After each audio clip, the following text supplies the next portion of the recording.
Morning बेटा, attend your roll call. शोभा, कीर्ति, वर्षा, अंजलि, खुशी, कविता, गरिमा, ईशान, ईशा, पंकज, प्रशांत, पूजा,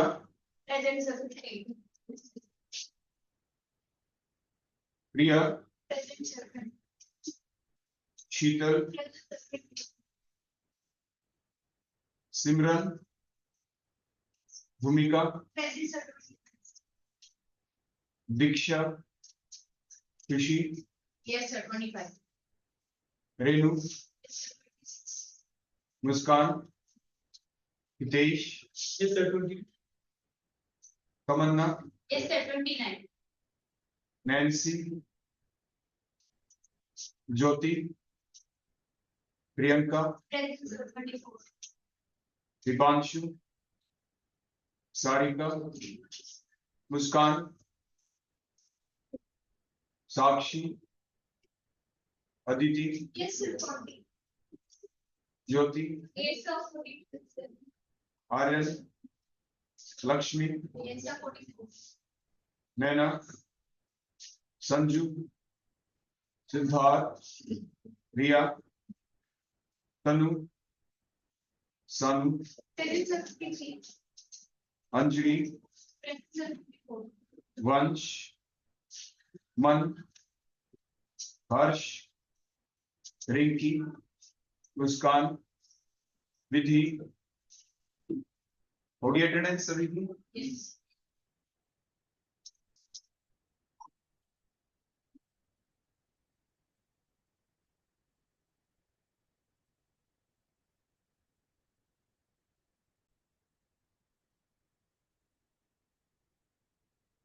हमारा जो आज का टॉपिक है वो उसी पैटर्न के ऊपर चलेगा जैसे हम आपको पहले बता रहे थे। हमारी जो यूनिट है उसका नाम क्या था? एमीन्स।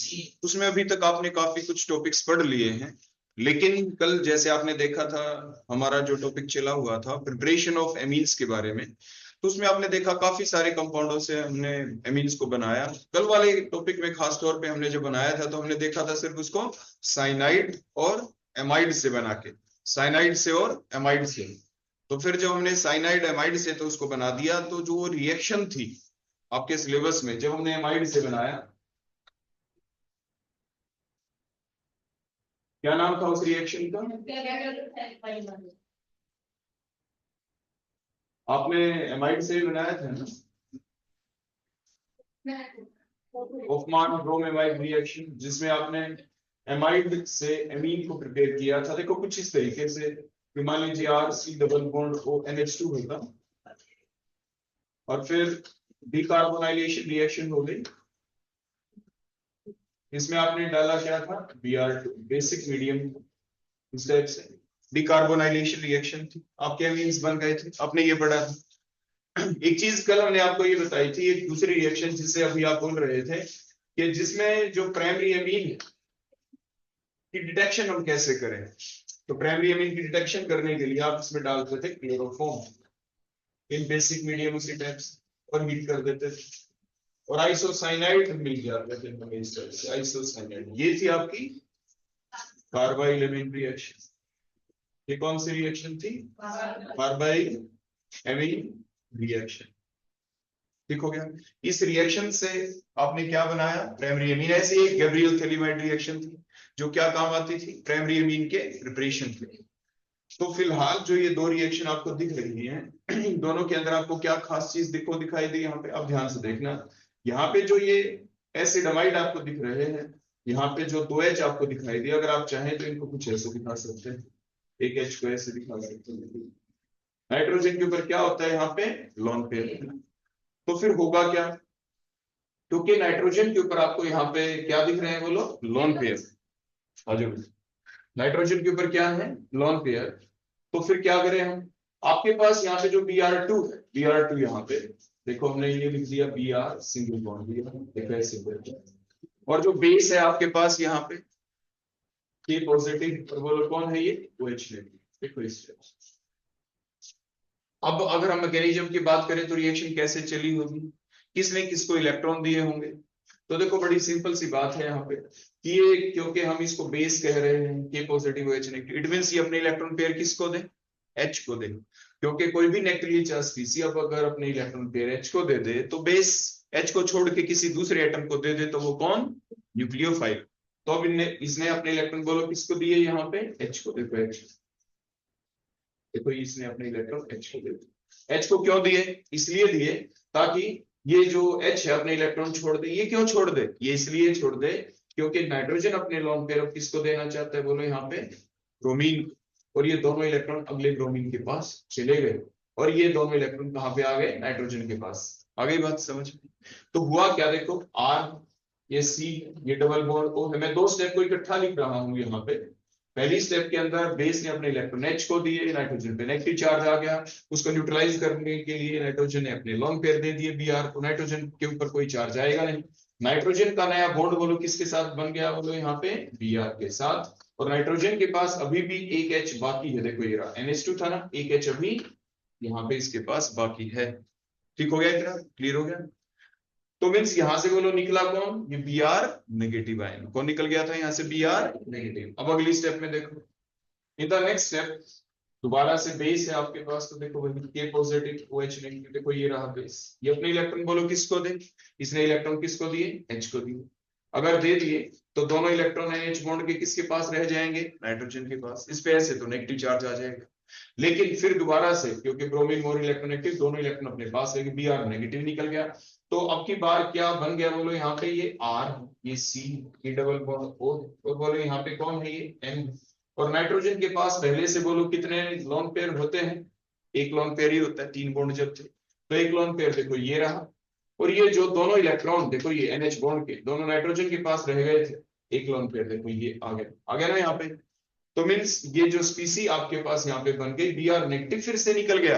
आपने रिएक्शन इंटरमीडिएट पढ़े थे ना, रिएक्शन इंटरमीडिएट कौन होती है, the species which are very reactive, which are very unstable, which are formed during the reaction, which are neither reactant nor product, जो ना तो रिएक्टेंट होते ना ही प्रोडक्ट होते, जो रिएक्शन के दौरान बनते हैं।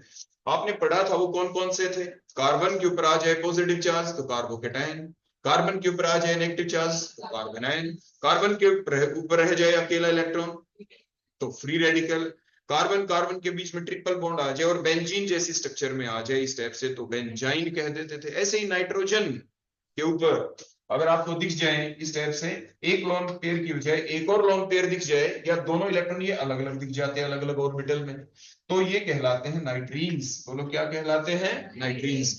जैसे आपने पढ़ा था, जैसे आपने देखा था एक स्पीसी और भी थी ऐसे रिएक्शन इंटरमीडिएट जिसे आप कार्बीन कहते थे, जिसे आप क्या कहते थे, कार्बीन। देखो वो कैसे, मैं आगे फर्दर प्रोसीड करूं इस मैकेनिज्म को, उससे पहले एक चीज और बता दे, जो आपने रिमल्ट इमिन रिएक्शन में देखा था वो कार्बाइल इमिन रिएक्शन में भी हम देखेंगे। अब देखें यहाँ पे मैंने एक क्लोरोफॉर्म लिखा, देखो ये रहा C है, इधर मैंने H लिखा, 3 Cl, उसी टाइप से ये KH बेस लिखा मैंने, देखो K पॉजिटिव OH नेगेटिव इस टाइप से। और ये रिएक्शन चली आ रही है, इस बेस ने अपने इलेक्ट्रॉन H को दिए, दोनों इलेक्ट्रॉन कार्बन ने अपने पास ले लिए दोनों, तो कार्बन के पास नेगेटिव चार्ज आ जाएगा क्योंकि उसने एक एक्स्ट्रा इलेक्ट्रॉन ले लिया। हेल्प किसने की, Cl, दोनों इलेक्ट्रॉन लेके निकल गया, Cl नेगेटिव निकल गया, कार्बन के पास एक Cl, 2 Cl रह गए, और ये दोनों के दोनों इलेक्ट्रॉन यहाँ पे इकट्ठे हैं, कार्बन के ऊपर कोई चार्ज नहीं आया। ये जो स्पीसी यहाँ पे इस कार्बाइल इमिन रिएक्शन के मैकेनिज्म में जो हम देखेंगे कहलाती ये क्या है, कार्बीन। बोलो कौन है ये, इधर बोलो कौन बनी हमारी ये, नाइट्रीन। ये कौन है, कार्बीन। कार्बीन भी दो टाइप की होती हैं, अगर ये दोनों इलेक्ट्रॉन इकट्ठे हो एक ही ऑर्बिटल में ऐसे इकट्ठे हो तो स्पिन कितनी हो जाएगी, plus half minus half zero, है ना। तो 2s+1 जो हम फार्मूला लगाते थे, तो बोलो s की वैल्यू 0, तो आंसर कितना आ जाता है 2, 0 + 1 = 1। तो इसे सिंगलेट कार्बीन आप कहते हैं अगर दो इलेक्ट्रॉन इकट्ठे हो। अगर ये अलग अलग ऑर्बिटल में होते यहाँ पे तो प्लस हाफ 1, तो एस की वैल्यू हम 1 पुट करते तो 2 + 1 और यहाँ पे 3 आ जाता, तो आप इसे ट्रिपलेट कार्बिन कहते हैं। सिमिलरली यहाँ पे जो हमारे पास नाइट्रीन बनती है, इसमें भी जो 2 इलेक्ट्रॉन इकट्ठे हैं या अलग अलग ऑर्बिटल में है, ऑन दैट बेसिस दैट नाइट्रीन में भी द सिंगलेट नाइट्रीन और द ट्रिपलेट नाइट्रीन। तो जो आपके ये इंटरमीडिएट होते हैं आपके कार्बिन और बोलो कौन, नाइट्रीन, इनकी फर्दर 2 टाइप होती है जो हम आपको पहले से पढ़ा चुके होते हैं आपके लोअर क्लासेस के अंदर, आपके फर्स्ट ईयर के अंदर ये चीजें आ चुकी होती है। तो आपने देखा कि कार्बिन भी 2 टाइप की सिंगलेट ट्रिपलेट, आपके नाइट्रीन भी 2 टाइप की सिंगलेट ट्रिपलेट। फिलहाल अभी हम उस चीज को कंसीडर नहीं कर रहे, ये तो मैंने जस्ट वैसे आपकी सेक ऑफ नॉलेज के लिए बता दिया कि आपका पीछे का रिमेमोराइज हो जाए कि ऐसी चीजें होती है। फिर हमने क्या किया कि इन्हीं इलेक्ट्रॉन्स को ऐसे ही, यहाँ पे देखो दोनों इलेक्ट्रॉन देखो ये बच गए थे, मैंने 2 डॉट से दिखा दिया, ऐसे ही यहाँ पे हमने दिखा दिया। क्लियर हो गया इतना?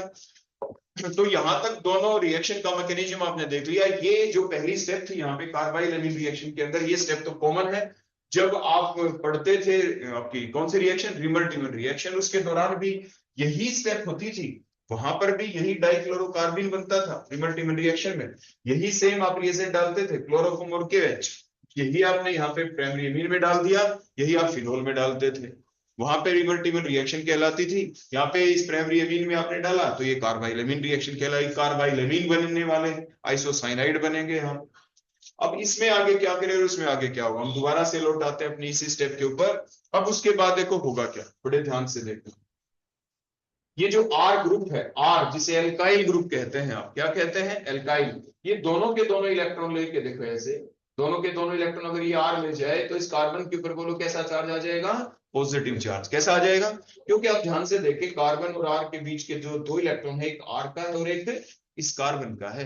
तो अगर ये आर दोनों इलेक्ट्रॉन ले जाए, अपना भी और ये भी, तो उससे क्या होगा, उससे ये होगा इस कार्बन में पॉजिटिव चार्ज आ जाएगा। अब पॉजिटिव चार्ज कैसे न्यूट्रलाइज करें, ऐसे करेंगे कि ये कार्बन अपने नेबरिंग नाइट्रोजन की हेल्प मांगे, और ये अनस्टेबल स्पीसी भी है नाइट्रीन, मैंने बताया, तो ये अपने इलेक्ट्रॉन पेयर देने के लिए यहाँ पे तैयार। अगर इसने इलेक्ट्रॉन पेयर अपने इधर दे दिए, देखो ऐसे दे दिए, तो होगा क्या, ये कार्बन है, देखो ये कार्बन है, और ये इधर जो ये नाइट्रोजन था जिसने अपने लोन पेयर इधर दे दिए, तो यहाँ पे बोलो कैसा बॉन्ड आ जाएगा, डबल। वो तो आ जाएगा क्योंकि ये बॉन्ड टूटना चाहता है, लेकिन अगर ये लोन पेयर दे दे तो इस नाइट्रोजन पे कैसा चार्ज आ जाएगा, पहले कोई चार्ज था नहीं, पॉजिटिव।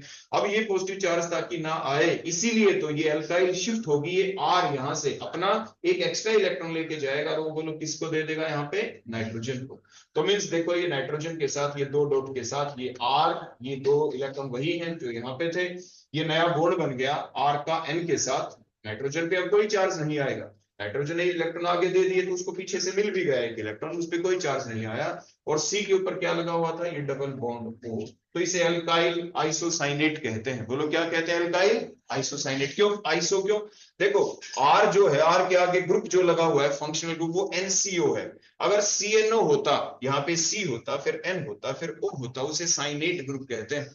और क्योंकि लिंकेज अब एन के थ्रू है तो आइसोसाइनेट। हमने बताया था ना 2 तरह के लिगेंड होते हैं, आपके एविडेंट लिगेंड होते हैं, बॉन्ड एक ही जगह से बनेगा, जैसे सी के थ्रू बन जाए सी एन के अंदर सी एन, सी के थ्रू साइनाइड, एन के थ्रू बन जाए एनसी तो आइसोसाइनाइड। सिमिलरली यहाँ पे कि अगर लिंकेज हो जाती सी के थ्रू तो सीएनओ ग्रुप साइनेट कहलाते और ये कहलाएगा आइसोसाइनेट। ऐसे ही आपने एक ग्रुप और भी आगे सुना होगा, आगे आप देखेंगे, अगर हम ओ की जगह एस लगा दें, एस के लिए थायोड लगाते हैं, तो उसे क्या कहते हैं, अगर यहाँ पे एस आ जाता और सी के थ्रू बनता सी एन एस, थायोसाइनेट। अब आइसोथायोसाइनेट, एनसीएस होता तो आइसो, और यहाँ पे एस होता तो थायोसाइनेट। क्लियर हो गई ना? तो ये चीजें मैंने आपको बता दी है, क्योंकि ये भी आगे कहीं ना किसी रिएक्शन में, इन्हीं टॉपिक्स में जो भी हम पढ़ने जा रहे हैं, ये यूज होने वाली है।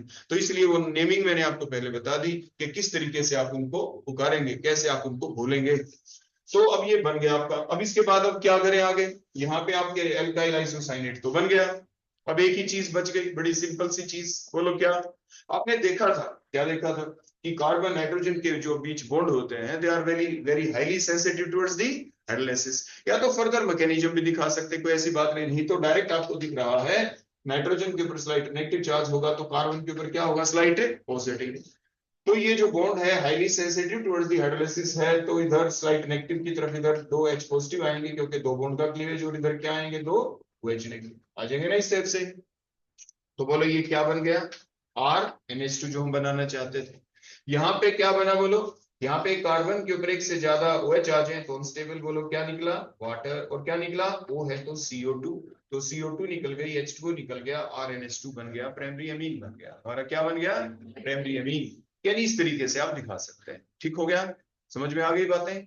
तो ये तो हो गया हमारा मैकेनिज्म, किस चीज का, होफमान ब्रोम एमाइड रिएक्शन का।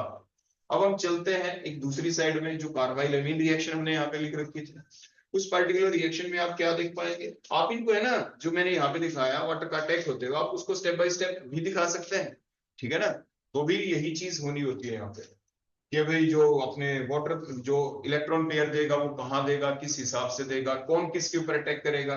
जैसे RCNO है, मान लीजिए आप मेरे से पूछ भी ले, सर थोड़ा एक मिनट बताओ ना कि ये कैसे क्या कुछ अटैक हुआ, हमें पता नहीं चला। हम ये कह देंगे बेटा, अगर आपके पास यहाँ पे वाटर होता, हाइड्रोलिसिस कर रहे हैं ना, मान लीजिए यहाँ पे वाटर है आपके पास, ऑक्सीजन के पास लोन पेयर है, ऑक्सीजन अपने इलेक्ट्रॉन पेयर किसको देगा, जिसको जरूरत है। अभी आपने लिखा था ना, नाइट्रोजन पे स्लाइड नेगेटिव चार्ज, कार्बन पे स्लाइड पॉजिटिव, तो किसको दे, बताओ शाबाश, किसको दे, ये देगा कार्बन को। तो ऑक्सीजन अपने इलेक्ट्रॉन पेयर अगर यहाँ पे कार्बन को दे दे, देखो इस स्टेप से, तो ऑक्सीजन तो इलेक्ट्रोनेगेटिव, इसके ऊपर तो पॉजिटिव चार्ज आ जाएगा, किससे छीनेगा इलेक्ट्रॉन, OH बॉन्ड के इलेक्ट्रॉन, देखो यहाँ से इलेक्ट्रॉन छीन लिए ऐसे, ये तो ऑक्सीजन ने OH बॉन्ड के इलेक्ट्रॉन लिए, तभी तो अपना लोन पेयर दिया, ताकि ऑक्सीजन पे पॉजिटिव चार्ज ना आए। अगर आ गया तो एकदम से छीन लेगा ना ये यहाँ से।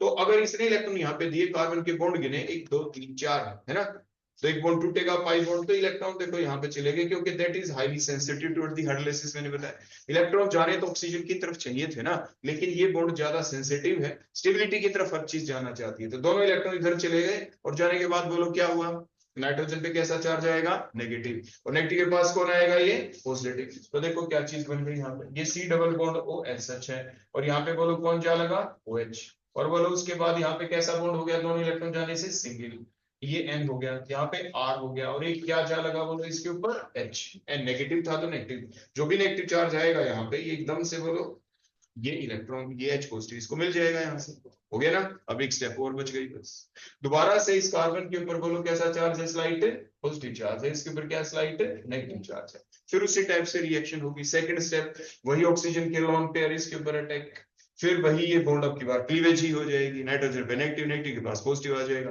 तो इस टाइप से आपके क्या बन जाएंगे, फर्दर अगर दोबारा से हम उसी टाइप से हाइड्रोलाइसिस करेंगे थ्रू सेम स्टेप्स, तो बोलो क्या बनने वाला है हमारा प्रोडक्ट, RNH2 प्राइमरी अमीन्स आपकी बन जाएगी। क्लियर हो गया, आगे बात समझ में, ठीक हो गया ना। अब उसके बाद नेक्स्ट हमारी रिएक्शन अब आ जाती कार्बाइल अमीन रिएक्शन। अब जो कार्बाइल अमीन रिएक्शन में पहली स्टेप के अंदर जो जनरेशन ऑफ इलेक्ट्रोफाइल है, वो तो हम देख चुके हैं। आप ये इलेक्ट्रोफाइल का काम भी कर रहा है। इलेक्ट्रोफाइल हम इसको बोलो क्यों बोल रहे हैं, क्योंकि वो स्पीसी जिसको इलेक्ट्रॉन की जरूरत हो, जो इलेक्ट्रॉन ले सकता हो, जिसका ऑक्टेट कंप्लीट ना हो, जिसके पास वैकेंट ऑर्बिटल हो, आप कहते हैं उसे इलेक्ट्रोफाइल। इसके चारों तरफ आप देखें 2 इलेक्ट्रॉन 2 इलेक्ट्रॉन 2 2 4 और 2 6 हो गया ना, 6 इलेक्ट्रॉन। तो ऑक्टेट कंप्लीट करने के लिए 8 इलेक्ट्रॉन चाहिए, तो 8 चाहिए तो क्या करें, 2 इलेक्ट्रॉन ले सकता है, जो इलेक्ट्रॉन ले सकता है वो कौन हुआ, इलेक्ट्रोफाइल ही तो हुआ। तो इसीलिए तो जो रिएक्शन चलती थी आपके फिनोल के अंदर, जब आप देखते थे तो इलेक्ट्रोफिलिक सब्स्टिट्यूशन रिएक्शन होती थी वहां पे। क्लियर हो गया। अब आगे क्या करें, देखो ये अमीन आ गया, देखो ये तो फर्स्ट स्टेप हो गई इसकी। अब सेकंड स्टेप में क्या करेंगे, ये R लिखा, N लिख, दो दो H दिखा दिए, इसके ऊपर लॉन पेयर, आगे ये स्पीसी बन गई, ये Cl, ये Cl, इसके पास ये लॉन पेयर है, लेकिन ये इसके पास एक वैकेंट ऑर्बिटल भी है ना, ये इलेक्ट्रॉन ले सकता है, ऑक्टेट कंप्लीट करना चाहता है, कौन दे इसको इलेक्ट्रॉन। रिएक्शन बेसिक मीडियम में चल रही है, रिएक्शन कौन से मीडियम में चल रही है, बेसिक मीडियम के अंदर। तो होगा क्या, देखो नाइट्रोजन अपने इलेक्ट्रॉन पेयर तो इसको दे देगा, कोई ऐसी बात नहीं है, दे देगा है ना, लेकिन दे देगा तो नाइट्रोजन के ऊपर पॉजिटिव चार्ज आएगा, तो ये H से इलेक्ट्रॉन लेने पड़ेंगे। H से क्यों ले, क्योंकि बेसिक मीडियम में रिएक्शन चल रही है, तो जो OH नेगेटिव है, QH वाला OH नेगेटिव, इसने इलेक्ट्रॉन बोलो किसको दिए, यहाँ पे H को, H को देने से ये इलेक्ट्रॉन H ने अपने छोड़ दिए, दोनों इलेक्ट्रॉन नाइट्रोजन के पास आ गए, एक्सेस इलेक्ट्रॉन हो गया, फिर अपने लोन पेयर आराम से दे सकता है इस इलेक्ट्रोफाइल को। इलेक्ट्रोफाइल को दिए तो ऐसा करने से कार्बन के ऊपर तो अब नेगेटिव चार्ज आ जाएगा, नेगेटिव आ जाएगा तो क्या करें, बताओ क्या करें, यहां से बोलो कौन निकल जाएगा, एकदम से Cl निकल गया। तो बोलो आपकी स्पीसी क्या बन गई, यहाँ पे ध्यान से देखिए, ये R है, ये M है, और एक H तो जा चुका, एक H ही बचा हुआ। नाइट्रोजन का नया बॉन्ड किसके साथ बना, C के साथ बना, C के आगे बोलो क्या लग गया, Cl लग गया, हो गया ना ऐसा। अब जो कार्बन के पास एक लोन पेयर, तो देखो ये पहले से ही था ना, ये लोन पेयर, तो ये रहा लोन पेयर। अब ये नया बॉन्ड देखो बन गया, यहाँ से बन गया ना, Cl नेगेटिव निकल गया। तो क्या हुआ, कार्बन के पास इस एक इलेक्ट्रॉन की कमी हुई, क्योंकि Cl अपना इलेक्ट्रॉन भी ले गया, कार्बन का भी ले गया। पीछे से जो नया बॉन्ड बना उसमें एक एक्स्ट्रा इलेक्ट्रॉन कार्बन को मिल गया, क्योंकि नाइट्रोजन ने अपना लोन पेयर दिया था। किसके ऊपर कोई भी चार्ज नहीं आया, नहीं आया ना किसी के ऊपर कोई भी चार्ज। अब अगली स्टेप में क्या हो, नाइट्रोजन के पास देखो अपना लोन पेयर तो यहाँ पे है ही। अब उसके बाद क्या हो, जो बड़े आराम से आपको यहाँ पे दिख रहा है कि आप देखें दोबारा से वही बेस, देखो ये पॉजिटिव है, OH नेगेटिव है, तो जो डाल रखा था, फिर से क्या होगा, इसने इलेक्ट्रॉन किसको दिए, H को, बेस है अपने इलेक्ट्रॉन H को देगा। दोनों इलेक्ट्रॉन कहाँ पे शिफ्ट हुए, यहाँ पे आगे शिफ्ट हो गए, नाइट्रोजन के पास रह गया, आगे शिफ्ट कर दिया, यहाँ पे डबल बॉन्ड आ गया, दोबारा से वो लोग कौन निकल गया यहाँ से, फिर Cl निकल गया। तो ऐसा जाने से अब स्पीसी क्या बनी, ये R है, ये N है, ये डबल बॉन्ड आ गया, ये C है, हो गया ना यहाँ पे। अब लास्ट स्टेप के अंदर ये R हो गया, N हो गया, C हो गया, नाइट्रोजन के पास लोन पेयर है। अगली स्टेप के अंदर सिर्फ ये लोन पेयर आगे देखो यहाँ पे शिफ्ट किए, तो आपका ये पर्टिकुलर कंपाउंड बन गया, R है, ये ट्रिपल बॉन्ड हो गया, ये C हो गया। ऊपर बनने वाला बॉन्ड कोऑर्डिनेट बॉन्ड है, देखो दोनों इलेक्ट्रॉन दिए तो कोऑर्डिनेट बॉन्ड है, ये डोनर है, ये एक्सेप्टर है। या आप इसको ऐसे शो कर सकते हैं, ये जो बॉन्ड बना है यहाँ पे, ये जो बॉन्ड बना तो नाइट्रोजन के ऊपर आ गया पॉजिटिव चार्ज, कार्बन के ऊपर कैसा आ गया यहाँ पे, नेगेटिव चार्ज। तो ये आइसोसाइनाइड बन गए। बोलो कौन बन गए यहाँ पे, ये आइसोसाइनाइड। आगे बात समझ में। तो ये मैकेनिज्म बोलो किस चीज का हो गया, साइमल्टेनियसली कार्बाइल रिएक्शन। यहाँ तो कोई डाउट तो आप मेरे से पूछ सकते हैं, किसी बच्चे को कोई डाउट तो आप मेरे से पूछिए, पूछना है भी किसी बच्चे को।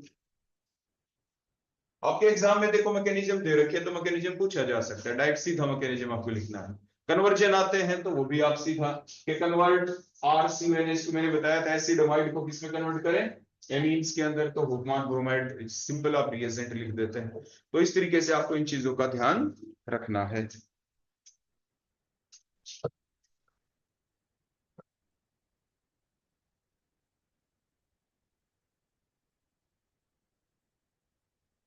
ठीक हो गया बेटा। अब इसके बाद नेक्स्ट रिएक्शन हम लेंगे।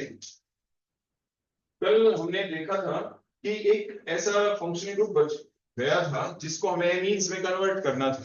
कौन सा था वो फंक्शनल ग्रुप, वो नाइट्रो कंपाउंड है ना। तो हम नाइट्रो कंपाउंड से एमीन्स को प्रिपेयर करेंगे। देखो अगर हमारे पास ये बेंजीन रिंग हम ले ले, और बेंजीन रिंग के ऊपर अगर हम ये NO2 ग्रुप लगा दें,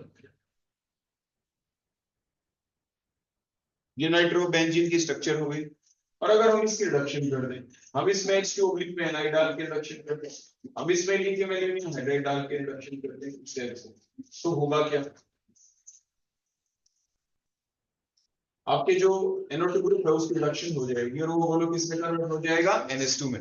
मींस एडिशन ऑफ H या loss of O atom, removal of O atom is called as the reduction. आप उसे रिडक्शन कहते हैं, क्या कहते हैं आप उसे, रिडक्शन। तो इस तरीके से आपने नाइट्रोबेंजीन को किसमें कन्वर्ट कर दिया, एनिलीन के अंदर। लेकिन अब क्वेश्चन ये उठता है, आप बड़े ध्यान से देखना, कि जब ये रिएक्शन चली होगी, या मान लीजिए मैं कुछ ऐसा लिख दूं, यहाँ पे रिएजेंट में दूसरा भी लिख सकता हूँ, इसकी जगह मान लीजिए हमने जिंक HCl डाल दिया, जिंक HCl डाल के रिडक्शन कर दी, तब ये रिएक्शन चल पड़ी, तब भी रिडक्शन हो गई आपकी। NO2 बोलो किस में कन्वर्ट हो गया, NH2 के अंदर। आखिर जब ये रिएक्शन चली तो किस पैटर्न के ऊपर चली, क्या क्या बने होंगे बीच में, स्टेप्स क्या क्या आई होंगी। तो जो बीच में स्टेप आती है ना, तो डायरेक्ट तो NH2 नहीं बनता। मान लीजिए जैसे आप कहीं पे एरोप्लेन में चले गए, कैसे भी चले गए, तो रास्ते में बीच के स्टेशन तो आते ही है ना, वो आते रहते हैं, लेकिन नीचे ही रह जाते हैं, डायरेक्ट कन्वर्जन हो जाता है, लेकिन बीच वाली चीजें भी आती ही हैं। सिमिलरली यहाँ पे भी जब नाइट्रो ग्रुप जो है, NO2 ग्रुप जब उसकी रिडक्शन हुई, फाइनल जो आपका NH2 ग्रुप बन गया, तो उसके बीच में कोई ना कोई इंटरमीडिएट चीजें आई होंगी, और साइमल्टेनियस एकदम रिएक्शन आई, बनी, अगले में कन्वर्ट, बनी अगले पार्ट में convert, and so on, finally NH2 group आ गया। लेकिन बीच में आपकी कौन कौन सी स्टेप आई, तो वो स्टेप कौन सी थी, और उनको किस नाम से आप पुकारते हैं। देखो थोड़ा मैं आपको स्टेप बाय स्टेप बताता हूं क्या हुआ होगा। मान लीजिए ऐसा हुआ होगा कि शुरू में आपके जो ये ग्रुप आपको दिख रहा है, एक मान लीजिए हमने 2H ऐड हो गए, मान लीजिए 2H ऐड हो गए मुझे ऐसे 2H, तो क्या हुआ होगा, वाटर निकल गया 2H की वजह से, तो यहाँ पे N डबल बॉन्ड O आ गया होगा। उसके बाद फर्दर रिएक्शन चली होगी, इसे नाइट्रोसो ग्रुप कहते हैं। आपने देखा था ना जब हमने प्राइमरी सेकेंडरी अमीन को जब डिफरेंशिएट किया था तो उसके दौरान आपके जो प्रोडक्ट्स थे, कब, जो सेकेंडरी अमीन जब बना था उसके दौरान भी हमने देखा था, टर्शरी अमीन में भी आपने देखा था, डाइएजोटाइजेशन रिएक्शन जब हमने की तो हमने देखा कि आपके नाइट्रोसो कंपाउंड बनते थे। ये नाइट्रोसो ग्रुप ही है। एनओ ग्रुप कौन सा कहलाता है? ठीक हो गया। तो ये आपके नाइट्रोसो ग्रुप आ गया। उसके बाद फर्दर मान लीजिए अगर हम रिडक्शन करें इसकी स्टेप बाय स्टेप ही देखें तो क्या होगा। मान लीजिए एक बॉन्ड टूट गया, एक एच इधर लगा, एक एच इधर लगा, तो हाइड्रोक्सिलेमीन ग्रुप आ गए। कौन से ग्रुप आ गए? हाइड्रोक्सिलेमीन। OH हाइड्रोक्सी ग्रुप होता है, NH2 होता तो एमीन था, लेकिन अभी OH है इसके साथ तो इसे हाइड्रोक्सिलेमीन बोलते हैं। क्या बोलते हैं इन्हें? हाइड्रोक्सिलेमीन। एल्डिहाइड कीटोन वाले चैप्टर में भी तो आपने देखा था, देखो ऐसे देखा था ना आपने कि जब आपके पास इस तरह से, बोलो कौन थे ये? एल्डिहाइड कीटोन थे। और आपने जब इनकी रिएक्शन, जब न्यूक्लियोफिलिक एडिशन रिएक्शन करते थे, जैसे आपने ये जो प्रोडक्ट आप यहाँ पे लेते थे, कभी आपने अमोनिया ले लिया, कभी आप ये ले लेते थे, तो बोलो क्या निकलता था यहाँ से? वाटर। तो ये जो कंपाउंड था इन्हें आप क्या बोलते थे? हाइड्रोक्सिल अमीन। तो ये हाइड्रोक्सिल अमीन फर्दर आपके कहाँ पे भी इन्वॉल्व हो सकते हैं। देखो जो हाइड्रोक्सिल अमीन यहाँ पे बने, मैं सिर्फ आपको ये याद दिला रहा था कि जो चीज यहाँ पे बनी वो किस और रिएक्शन में आप पहले पढ़ चुके हैं। सिंपल, बस इतना मुझे बताना था। तो आपके एल्डिहाइड कीटोन जो पहले बढ़ा था तो वहां पे आप ये नाम सुन चुके थे, हाइड्रोक्सिलेमीन, जो वर्ड मैंने आपको बोला, nucleophilic addition reaction of aldehyde और कीटोन्स के दौरान। ठीक हो गया बेटा?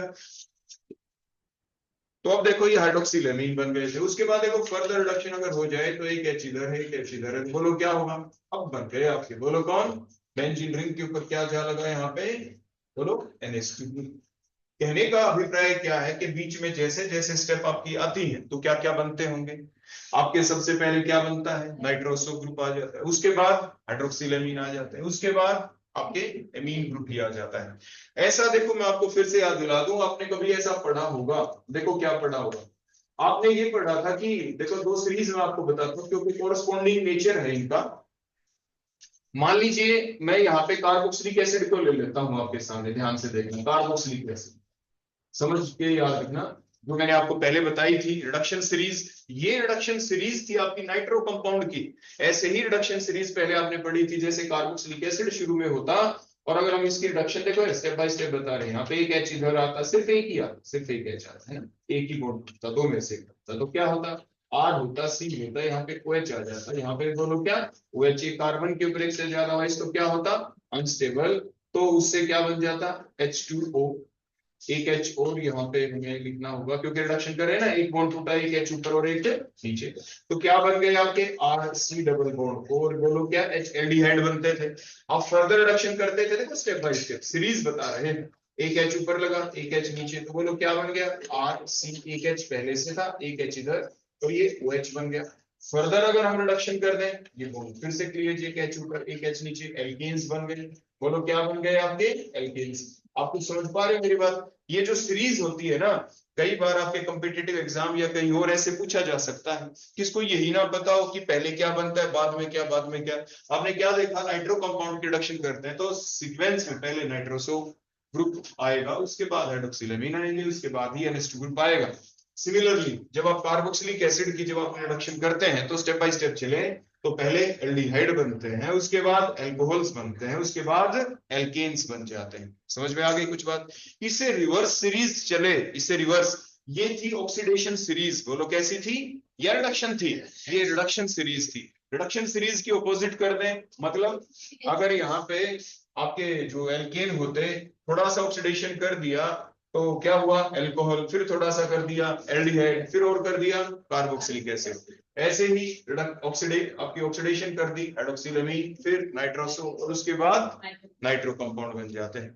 तो यानी और नहीं तो थ्योरेटिकल फॉर्म में तो ऑब्जेक्टिव क्वेश्चन या कैसे तो आपसे पूछा ही जा सकता है ना कि इसके बीच इंटरमीडिएट क्या क्या बने होंगे। During the conversion of nitro benzene into aniline, आपके इंटरमीडिएट कौन कौन से बने होंगे, उनकी सीक्वेंस बताएं, पहले कौन बना और उसके बाद कौन बना। यानी कोई भी बात किसी भी तरीके से आपसे एग्जाम में पूछी जा सकती है, तो किसी बात को ये नहीं माना कि ये हमारे एग्जाम में ऐसे क्वेश्चन पूछा नहीं जा सकता, तो ऐसे भी क्वेश्चन आपसे पूछा जा सकता है, तो ये आपको ध्यान रखना है। ठीक हो गया? अब उसके बाद अगला एक पॉइंट और हम आपको बताते हैं, कई बार क्या हो जाता है, रिएजेंट का जिक्र मैं बाद में करूंगा, ठीक है, रिएजेंट के बारे में बाद में बताएंगे कि कौन सा डालें तो रिएक्शन कहां पे कैसे रुकती है। लेकिन उससे पहले मैं आपको ये बता दूं कि मान लीजिए ये बन गया आपका NH2 ग्रुप यहाँ पे। अब कई बार क्या हो जाता है कि एनिलीन तो बन गया, आपका रिएक्शन मिक्सचर कुछ ऐसा था, ध्यान देना कि हमने क्या किया कि जो ये एनिलीन आपका बना ना, यहाँ पे देखो इस टाइप से नाइट्रोजन है, नाइट्रोजन के ऊपर दो दो H लगे हुए हैं और इसके ऊपर एक लोन पेयर है, देखो इस टाइप से। और यहाँ पे एक दूसरा ग्रुप है आपका जिसको हम कह देते हैं, ये आपके पास नाइट्रो कंपाउंड है, बोलो कौन है ये, नाइट्रो कंपाउंड है, ऐसे है नाइट्रोबेंजीन। देखो मान लीजिए कोई रिएजेंट, हमने रिएजेंटों का नाम मैंने अभी बताया आपको कि 2 पल के बाद हम आपको कौन रिएजेंट डालें कि रिएक्शन किस स्टेप तक जाए वो भी हम आपको बताएंगे। लेकिन पहले मैं आपको समझा रहा हूं कि क्या क्या चीज बन सकती है रिडक्शन के दौरान, क्या क्या पॉसिबिलिटी है और कौन सा रिएजेंट क्या करेगा, वो चीज थोड़ी फिर क्रैमिंग की आ जाती है कि ये रिएजेंट डालेंगे तो रिएक्शन यहां तक चलेगी, ये रिएजेंट डालेंगे तो ये काम होगा। तो रिएजेंट का काम है फिर बाद में क्रैम करने का, ठीक हो गया। तो अब हम करेंगे क्या, मान लीजिए ये आपके रिएक्शन मिक्सचर था, उसके अंदर ऐसे रिडक्शन हो गई नाइट्रो कंपाउंड की काफी। देखो एक जो कंटेनर होता है उसमें नाइट्रोबेंजीन क्या क्या एक ही पार्टिकल होता है, क्या पता कितने सारे मॉलिक्यूल्स होंगे उसके, उनमें से मान लीजिए कुछ की इस तरह से रिडक्शन हो गई, NH2 बन गया, और कुछ एक NO2 नाइट्रो आपके बेंजीन के मॉलिक्यूल अभी बचे हुए हैं। जो बचे हुए हैं उनके बीच रिएक्शन होगी या नहीं होगी, तो कौन सा रिएजेंट ऐसा है जो ऐसा करवा देता है, उनके बीच रिएक्शन हो जाती है, वो हम देखेंगे। लेकिन उससे पहले जब अगर मान लीजिए इनके बीच रिएक्शन हो तो पॉसिबिलिटी क्या है रिएक्शन होने की, किस तरीके से चलेगी। तो देखो मान लीजिए नाइट्रोजन ने अपने लॉन्ग पेयर बोलो किसको दे दिए, इसी टाइप से किसी के ऊपर देखो अटैक कर दिया, या उससे पहले मान लीजिए जब रिएक्शन चल रही थी तो रिएक्शन चलने के दौरान जब रिडक्शन हुई, देखो मान लीजिए रिडक्शन हो गई, तो रिडक्शन के दौरान बोलो क्या होगा, सबसे पहले इसकी भी रिडक्शन हो गई होगी और ये भी बोलो ऐसे नाइट्रोसो ग्रुप में मान लीजिए कन्वर्ट हो चुका है ऐसे, ठीक है। अब क्या हुआ, नाइट्रोजन ने अपने लोन पेयर इस नाइट्रोजन को दिए, और दिए क्यों, ये दोनों इलेक्ट्रॉन्स देखो पीछे से अगर हम थोड़ा सा बेस डाल दें, कोई ऐसा रिएजेंट ले लें जो यहाँ पे इस H को इलेक्ट्रॉन दे दे पीछे से, तो दोनों इलेक्ट्रॉन नाइट्रोजन अपने पास ले लेगा, आगे इस नाइट्रोजन को दिए, दोनों इलेक्ट्रॉन आगे शिफ्ट हो गए, तो शिफ्ट हो गए तो बोलो क्या चीज बनी यहाँ पे, ध्यान से देखें, या मान लीजिए इसको भी अभी लगे लगे रहने देते हैं यहाँ पे, ठीक है।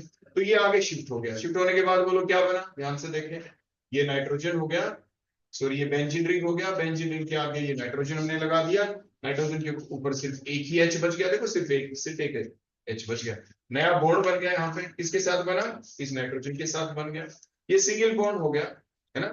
आगे बेंजीन रिंग बना देता हूँ मैं पहले, ये बेंजीन रिंग बना दिया देखो मैं, और एक ये मैंने कोऑर्डिनेट बॉन्ड दिखा दिया, देखो ये कोऑर्डिनेट बना है, और ये जो डबल बॉन्ड था देखो ये सिंगल हो गया, कौन एक्टिव हो गया, और पास कौन आ गया बोलो H, जो वहां से लॉस हुआ था, ठीक हो गया इतना काम। दोबारा से उसी टाइप से बेस डाला, बेस ने अपने इलेक्ट्रॉन दोबारा से बोलो किसको दिए, इसी H को दिए, ये दोनों इलेक्ट्रॉन दोबारा से यहाँ पे शिफ्ट हो गए ना, ये शिफ्ट होने से डबल बॉन्ड और दोनों इलेक्ट्रॉन बोलो कौन ले गया, वो H नेगेटिव निकल गया, बोलो स्पीसी क्या बनी, स्पीसी कुछ इस तरीके से बन गई, आप देखिए ध्यान से, एक बेंजीन रिंग है, ये N है, ये डबल बॉन्ड लाइन आ गया, ये N है, ये कोऑर्डिनेट बॉन्ड बन गया, ये O, ये बेंजीन रिंग बन गया, और इस तरीके से आपने देखा दो बेंजीन रिंग आ गए, N और N के बीच अगर बॉन्ड आता है ऐसे डबल बॉन्ड तो नाइट्रोजन के लिए एजो वर्ड यूज करते हैं, N के ऊपर एक O भी लगा हुआ है, और नाइट्रोजन NN को इकट्ठा जब कहें तो हम जैसे आपने डाइज वाले चैप्टर में पढ़ते हैं, इन्हें एजो डाइज कहते हैं। कोई भी ऐसी डाई जिसमें N और N के बीच इस तरीके से आपको डबल बॉन्ड दिख जाए तो आप उन्हें एजो डाइज कहते हैं। तो ये एजो ग्रुप आ गया और ऑक्सीजन लगी हुई है तो एजोक्सी बन गया, बेंजीन रिंग ही है दोनों साइड में, दोनों बेंजीन एजोक्सी बेंजीन कह देते हैं, बोलो इन्हें क्या कह देते हैं, एजोक्सी बेंजीन बन गया, ऐसे रिडक्शन चली। मान लीजिए रिडक्शन फर्दर चलती चली गई, और रिडक्शन जब फर्दर चली हो थोड़ी आगे, तो देखो इस बॉन्ड का भी क्लीवेज हो गया, इस बॉन्ड का क्लीवेज, एक H इधर आ गया, एक H इधर, दो H के आने से, तो फिर उसके बाद बोलो क्या पॉसिबिलिटी है, क्या कंपाउंड आगे बन सकता है, बताओ चलो। ऐसा हो सकता है कि ये जो दो बेंजीन रिंग है ये हमने सच आपको दिखाए, ये बीच में एक N था देखो था ना N, और ये डबल बॉन्ड N, ये O भी हट गया, एक ये दूसरा बेंजीन रिंग आ गया देखो इसी तरीके से, ये दूसरा बेंजीन रिंग, यानी अगर रिएक्शन फर्दर आगे चले तो फर्दर रिडक्शन हम कर दें तो कौन है वो रिएजेंट जो ऐसा कर देगा, अभी बताएंगे आपको। तो कहने का अभिप्राय क्या था, हम सिर्फ आपको ये बता रहे हैं कि जब भी, और इसके भी देखो फर्दर अगर हम रिडक्शन कर दें, ये एजोबेंजीन है देखो, ये था एजोक्सीबेंजीन, ये कहलाएगा सिंपल एजोबेंजीन। उसके बाद अगर फर्दर रिडक्शन कर दें, N और N के बीच दो बॉन्ड है, एक टूट जाए और उसके बाद फूट के वहां पे एक एच लग जाए, देखो ऐसे सिंगल बॉन्ड रह गया, एक एच लग जाए, देखो ऐसे यहाँ पे बेंजीन रिंग है नहीं, मतलब रिडक्शन और ज्यादा हो गई। तो इसको कहेंगे हाइड्रोजन लग गया, तो हाइड्रोजन लग गया, एचो ग्रुप के ऊपर लग गया, सो कॉल्ड हाइड्रेजो बेंजीन। अब इसे क्या कह देते हैं, हाइड्रेजो बेंजीन बन गया। तो ओवरऑल हमने क्या देखा कि जो नाइट्रो ग्रुप होता है, जैसे नाइट्रोबेंजीन में ऊपर NO2 ग्रुप होता है, जब भी उसकी रिडक्शन चलती है तो रिडक्शन चलने के दौरान क्या क्या स्पीसी जनरेट हो सकती है, कंटेनर के अंदर क्या क्या चीज आपको मिल सकती है। अब ये मिलेगी कौन सी चीज, उसका पता कैसे चलता है, उसका पता चलने के लिए क्या किया जाता है। आपने एक टॉपिक पढ़ा था स्पेक्ट्रोस्कोपी, आप पढ़ चुके हैं IR स्पेक्ट्रोस्कोपी में, वो क्या काम आती थी, वो में फंक्शनल ग्रुप की जानकारी देती है। तो कहने का अभिप्राय क्या है, फिर जो चीज मैं अभी आपको बता रहा था कि रिएक्शन इनमें से कौन सी स्टेप के ऊपर जाके रुकेगी। देखो रिएक्शन यहाँ पे चली, यहीं पे क्या पता रुक जाए, क्या पता यहाँ पे जाके रुक जाए, क्या पता यहाँ पे जाके रुक जाए, क्या पता ये जो मॉलिक्यूल यहाँ पे बना ये फर्दर इस टाइप से जो नाइट्रोसो ग्रुप बीच में बना हुआ, सॉरी ये जो नाइट्रोबेंजीन का दूसरा मॉलिक्यूल होगा उसके साथ रिएक्शन करके और क्या बना दे आगे, एजोक्सीबेंजीन बना दे, क्या पता आगे एजोबेंजीन बन जाए, क्या पता और फर्दर रिडक्शन होके हाइड्रोजोबेंजीन बन जाए। रिएक्शन कहां रुकेगी, किस स्टेप के ऊपर रुकेगी, कौन सा रिएजेंट ऐसा कर सकता है, ये काम कोई अपने आप पता नहीं चलता, ये एक्सपेरिमेंट करके पता लगाया जाता है।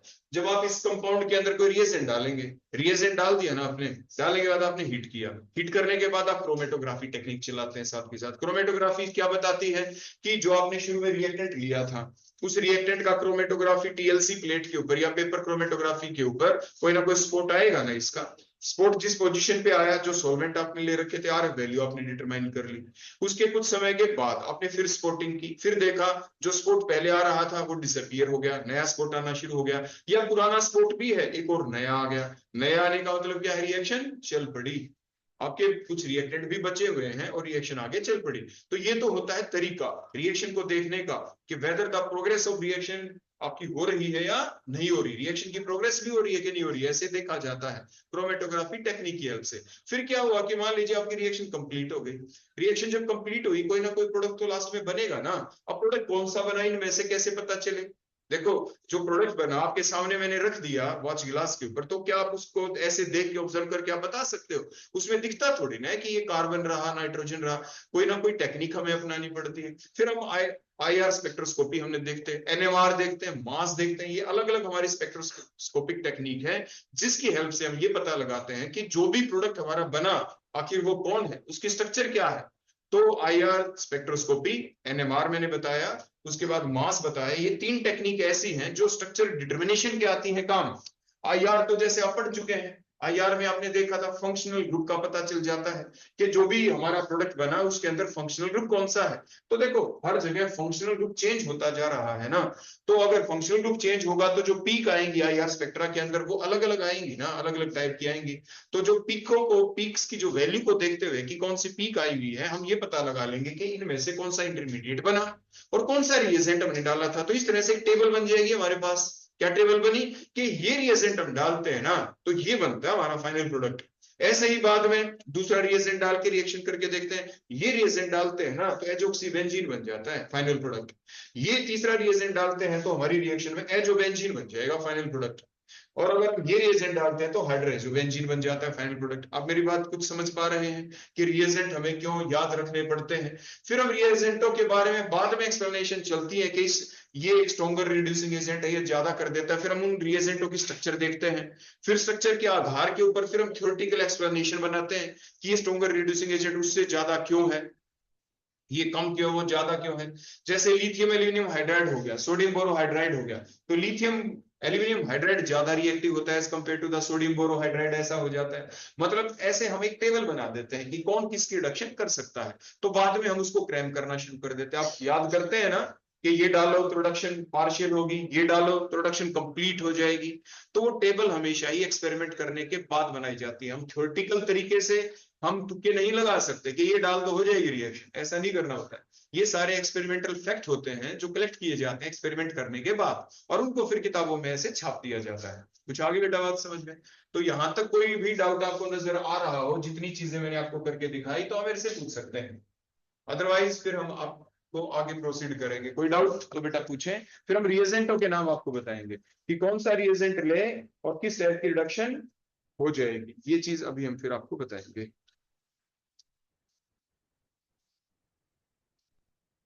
पूछ रहे कोई, यहां तक कोई डाउट, कोई बात पूछनी हो आपको? अब मैं आपको उन रिएजेंटों के नाम बताऊं उससे पहले एक चीज और हम आपको यहाँ पे बताना चाहेंगे।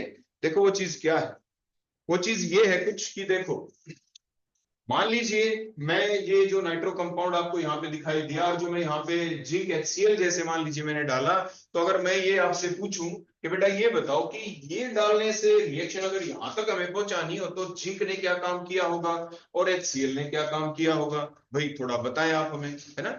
तो फिर आपको पता है कि जिंक एक डी ब्लॉक एलिमेंट है। जिंक की फुलफिल्ड कॉन्फ़िगरेशन हमने देखा था 3d10 4s2, मतलब ये इसके पास इलेक्ट्रॉन है, ये किसी को दे सकता है।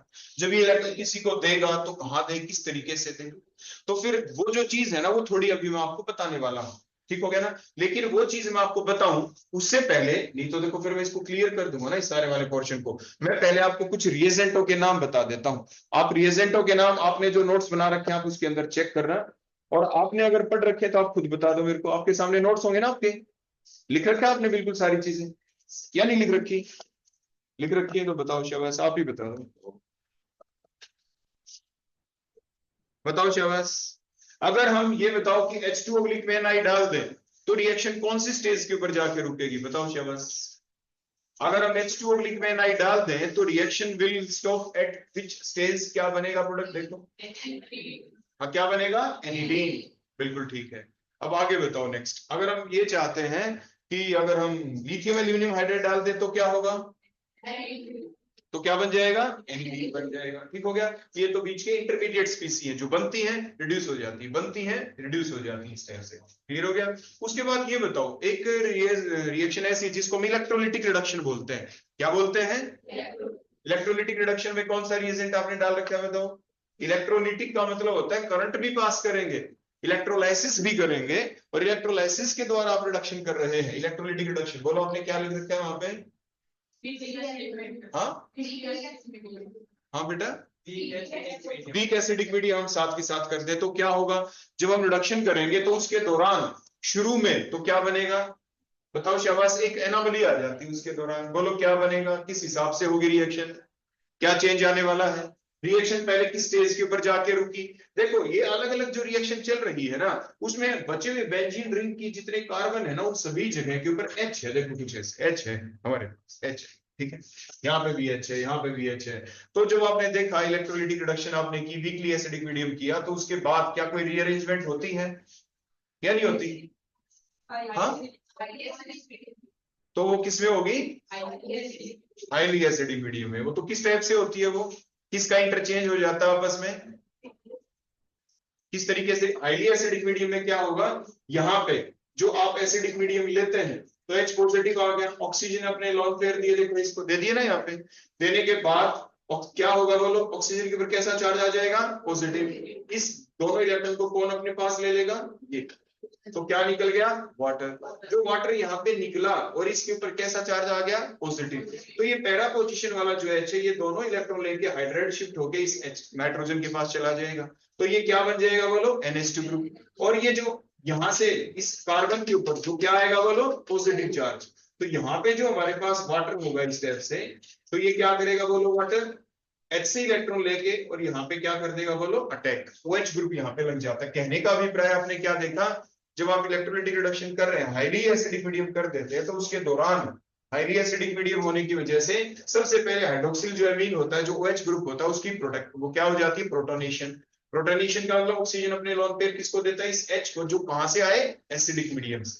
तो ये OH2 बन जाएगा ऐसे, ऑक्सीजन पे पॉजिटिव चार्ज आ गया, पॉजिटिव चार्ज आने से और ज्यादा इलेक्ट्रॉन एक्टिव हो गया, NH बॉन्ड NO के बॉन्ड के इलेक्ट्रॉन दोनों अपने पास ले लिए, दोनों लेने से नाइट्रोजन के ऊपर पॉजिटिव चार्ज आ गया, पॉजिटिव के पास कौन आया? हाइड्राइड शिफ्ट होगी पैरा पोजीशन से, और हाइड्राइड शिफ्ट होने की वजह से अब क्या हुआ यहाँ पे? NH2 बन गया।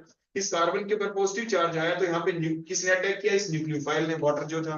ऑक्सीजन के थ्रू लॉन पेयर और OH बॉन्ड के इलेक्ट्रॉन, ऑक्सीजन ले लिए तो OH लग गया। कहने का अभिप्राय प्रोडक्ट क्या बना? ऊपर NH2 और नीचे बोलो कौन लग गया यहाँ पे? OH।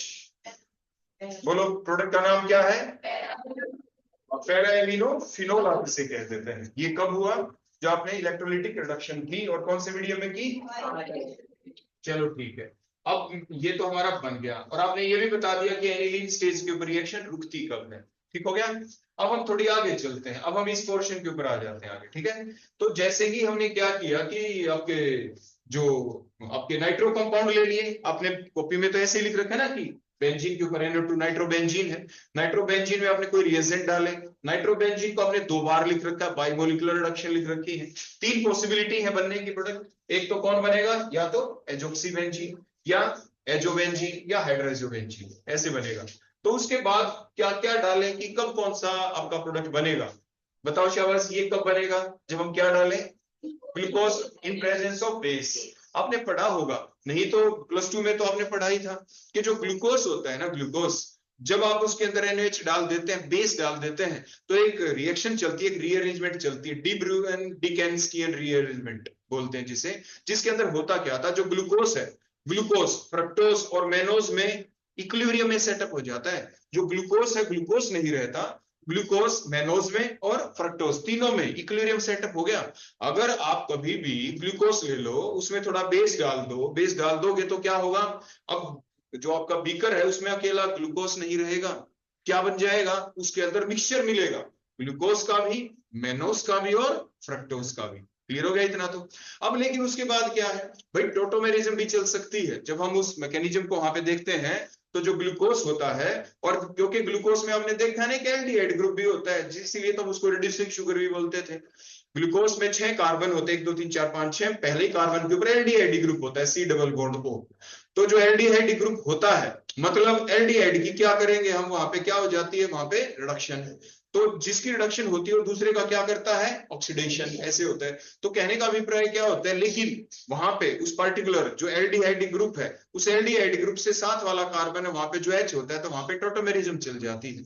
तो जिस प्रोसेस के चलने की वजह से जो ग्लूकोज में जब बेस डालें, तो वो यहाँ पे खुद एक रिड्यूसिंग एजेंट का काम कर देता है, और ऐसा रिड्यूसिंग एजेंट जो रिएक्शन को स्टेज के ऊपर रोक देता है, जैसे आपने बताया। तो अगर आप ग्लूकोज प्लस क्या डाल दें, बोलो NaOH, ग्लूकोज और NaOH आप डाल दें, तो आप क्या देखेंगे, रिएक्शन कहां पे रुक गई आपकी, एजोक्सीबेंजीन के ऊपर।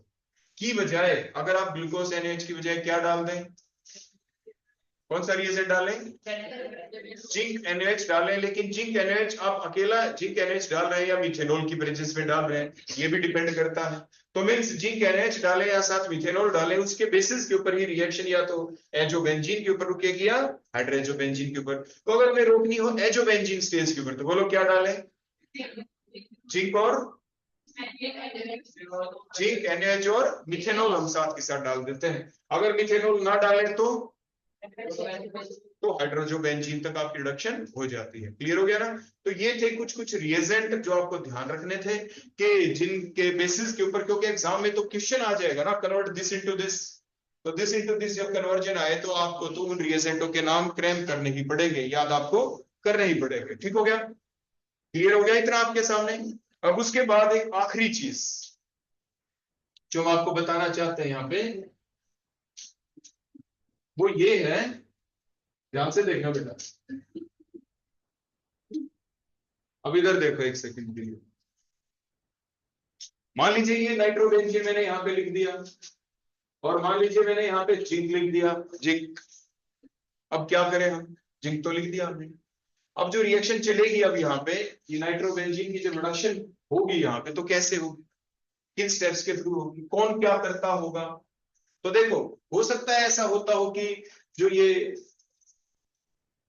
मान लीजिए मैं यहाँ पे HCl लिख देता हूँ, ये जिंक ऑब्लिक में HCl है, ठीक है, ये H पॉजिटिव, ये Cl बोलो क्या है, नेगेटिव है। अब ये बताओ H पॉजिटिव को इलेक्ट्रॉन कौन दे सकता है, H पॉजिटिव को इलेक्ट्रॉन कौन दे सकता है,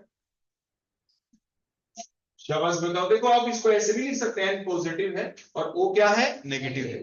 और ये तो अब ये क्या नाम है, यहाँ पे इसके पास लोन पेयर है।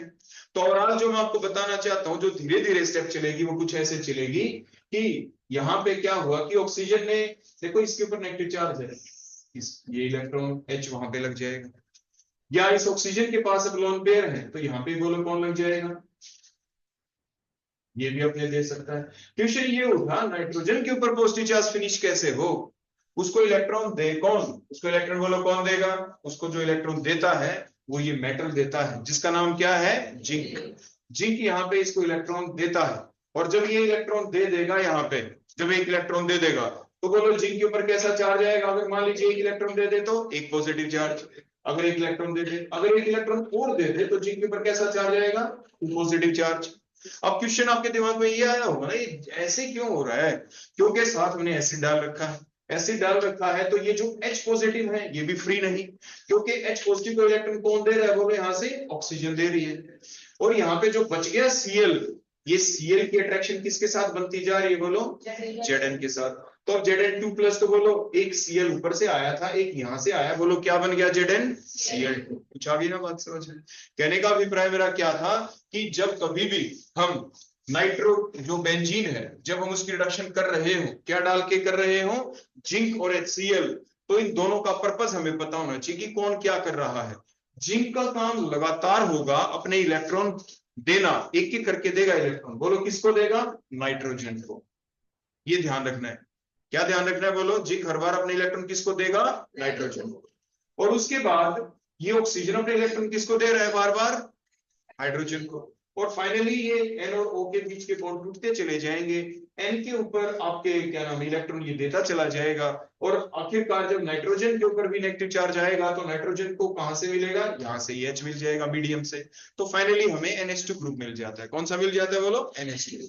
इसका मैकेनिज्म नहीं है आपके सिलेबस में, लेकिन मैं थोड़ा आपके दिमाग में ये आइडिया डालना चाहता था कि किस तरह से रिएक्शन चलती है। क्या पता किसी कॉम्पिटिटिव एग्जाम में आपसे पूछ लिया जाए कि जब रिडक्शन होती है जिंक HCl डालें तो क्या सीधा ऐसा हो जाता है कि Zn HCl के बीच रिएक्शन हुई, ZnCl2 बन गया और H निकले, उन H ने रिडक्शन कर दी? की बजाय मैकेनिज्म ऐसा नहीं, बल्कि कैसा है कि स्टेप बाय स्टेप जिंक अपने इलेक्ट्रॉन देता है नाइट्रोजन को, और ऑक्सीजन अपने लोन पेयर किसको देता रहता है? HCl वाले H को, और साइड प्रोडक्ट ऐसे जिंक क्लोराइड निकल जाता है। आगे बेटा बात समझ में? किसी बच्चे को कोई डाउट कुछ पूछना हो तो मेरे से पूछ सकता है। पूछना है तो पूछो बेटा।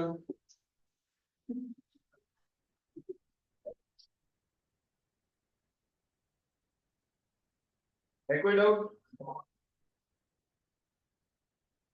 अपने जितने भी ये टॉपिक होते जा रहे हैं जैसे खत्म हो जाएगा आपका जल्दी ही, कुछ एक दिन में। जैसे ये नाइट्रो भी हमारा साथ इंटरमिक्स हो गया एमीन के साथ, फिर डाइएजोटाइजेशन डाइजोनियम सॉल्ट वाले रिएक्शन हम देख लेंगे, और ये रिएक्शन के फिनिश होते ही साथ उसके बाद आपकी स्टार्ट हो जाएंगी यहाँ पे बोर्ड पे आके आपकी प्रेजेंटेशन स्टार्ट हो जाएगी। तो इसलिए पूरी ऑर्गेनिक अच्छे से याद कर लेना। टॉपिक आपको यहाँ से आपको पूरी याद करके आनी है, नहीं है कि मैं आपको कह दूंगा आप किसी भी टॉपिक के ऊपर प्रेजेंटेशन दे दें। आप पूरे के पूरे याद करके आएंगे, यहाँ पे आपको बोल दिया जाएगा कि इस रिएक्शन का मैकेनिज्म लिखे, ये लिखे, वो लिखे। आपको इकट्ठे 4-5 क्वेश्चन दिए जाएंगे, और जो भी क्वेश्चन हम आपको देंगे, जो भी आपकी 4 यूनिट है, चारों में से देंगे, चारों में से इकट्ठे क्वेश्चन दिए जाएंगे। जैसे आप फाइनल एग्जाम देते हैं तो एग्जाम के दौरान आपको चारों यूनिट के अंदर से क्वेश्चन करने ही होते हैं, तो आप अपनी तैयारी इस हिसाब से अपनी करनी शुरू कर दो। ये मान के चलना जो प्रेजेंटेशन आप देने के लिए आए तो आपका एग्जाम के अंदर आप बैठे हो, आपके 4 यूनिट के अंदर से क्वेश्चन आ रहे हैं, तो इस टाइप से आप अपना कर लेना। जैसे ही आप ये कर देंगे तो उसके बाद जो आपका दूसरा जो पोर्शन है, जैसे दयावती मैडम छुट्टी पे चली गई है, वाला ऑर्गेनिक की बुक भी आपको करानी है, तो फिर वो बुक मैं आपको तभी आपकी हो पाएगी। ठीक हो गया ना? तो पहले आप अपना ये कंप्लीट सुनाएंगे अच्छे से, बहुत अच्छे से याद करके दिखाएंगे, और उसी के बेसिस के ऊपर आपकी एनालिसिस कर दी जाएगी। उसी के बेसिस के ऊपर आपकी जो इंटरनल असेसमेंट है उसकी प्रेजेंटेशन मान के आपके इंटरनल असेसमेंट के मार्क्स, क्योंकि जब आपको क्वेश्चन दिए जाते हैं क्या पता कौन बच्चा क्या चीटिंग कर देता है, तो जब आपको कुछ आ रहा होगा तो आप सारे क्वेश्चन को यहाँ पे बोलेंगे, और आप बोलेंगे तो एटलीस्ट आपको आता है, और वही आपका बेस बन जाएगा। ठीक हो गया बेटा? और आप जा सकते हैं।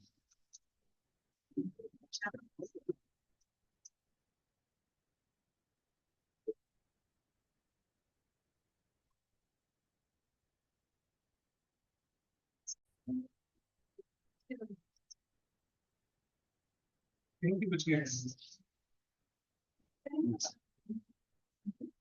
बेटा अपना रूम कर सकते हैं, आपका रोल नंबर 2